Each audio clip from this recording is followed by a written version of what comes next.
అందరికీ praise lord. మన పరిశుద్ధ గ్రంథాలను గమనించినట్లయితే మన పితరుడైన అలాగే బైబిల్ అంతటి మీద కూడా గొప్ప సువార్త చేసిన వ్యక్తి పౌలు గారు ఉన్నారండి. పౌలు గారు ఈ విధంగా మాట్లాడతారు, నేను క్రీస్తుతో కూడా సిలువ వేయబడి ఉన్నాను. అంటే అక్కడ అర్థం ఏంటంటే సిలువకు ఏది సాదృశ్యంగా ఉందంటే శ్రమకు సాదృశ్యంగా ఉందండి సిలువ.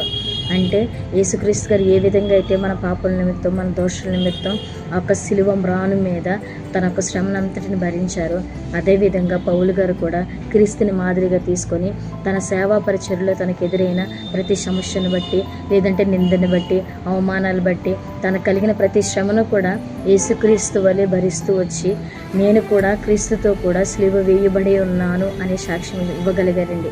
అలాగే మనం కూడా మన దైనందిన జీవితాల్లో లోకంలో మనకి ఎన్నో శ్రమలు, ఎన్నో బాధలు, ఎన్నో అవమానాలు, తట్టుకోలేని పరిస్థితులు కూడా మనకు ఎదురవుతూ ఉంటాయండి.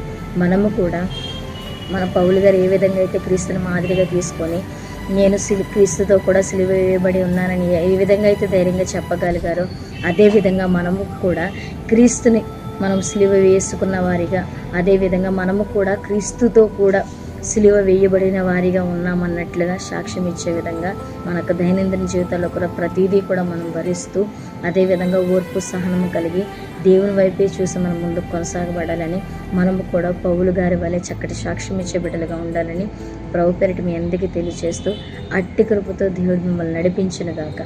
ఆమేన్.